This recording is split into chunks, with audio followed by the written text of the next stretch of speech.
Hey quilters, this is Sarah from Snugglebug Stitching, and today we are looking at how to do partial seams.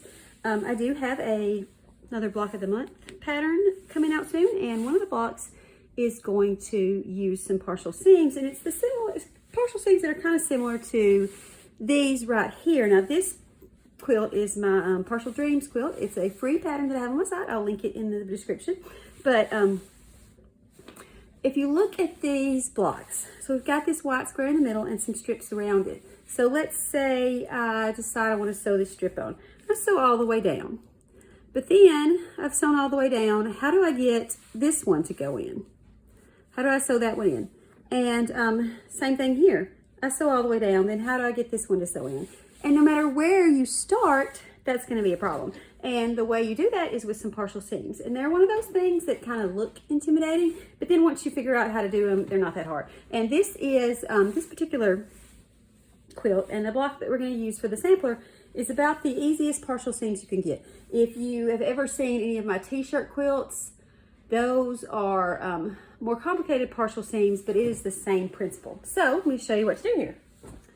So I've got some pieces ready to go, and these are really silly cartoony pieces, but I was just grabbing some scraps. So I'm gonna lay these all out around our block.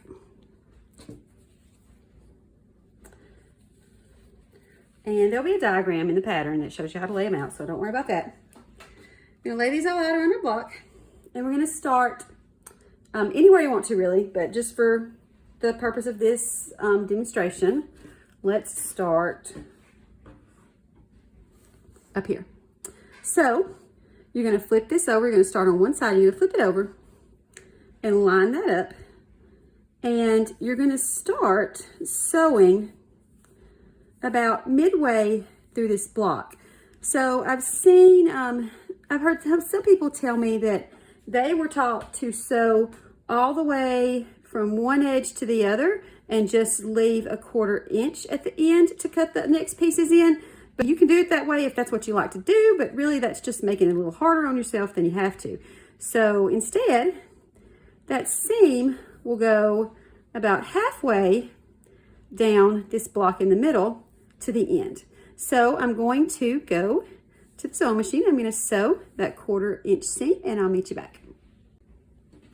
So there's our stitch line, and it goes from here to here, and it does not have to be exactly half. You just want to leave plenty of room that you can move this out of the way when you need to.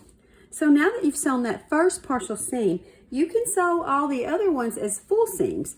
So kind of press that out, and you see here where it's not sewn all the way down.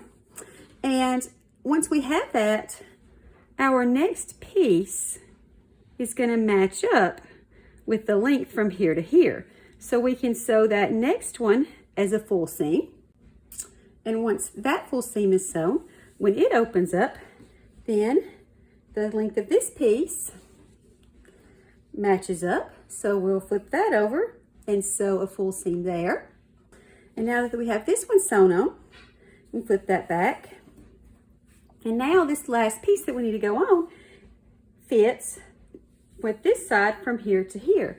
And this is why you want to leave yourself a good amount of open part on this seam, because we're going to flip this back out of the way and then take this to the sewing machine, and we'll sew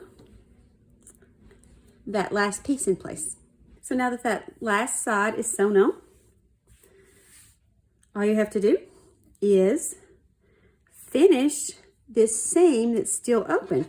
So you just flip that over and go to your sewing machine and start sewing where you stopped and sew to the end to finish that seam. Okay, so now that that last piece is sewn on, our block is finished. And so it looks kind of intimidating, but it's pretty easy once you know how to do it. So with a partial seam, what you're basically doing is you're starting a seam, sewing part of the seam, and then waiting until you can add more fabric to make it long enough for you to equal this piece that you started with. And then once you get there, you can close that seam. So even though this one looks like there are partial seams in 4 places, I actually only had to do 1 partial seam.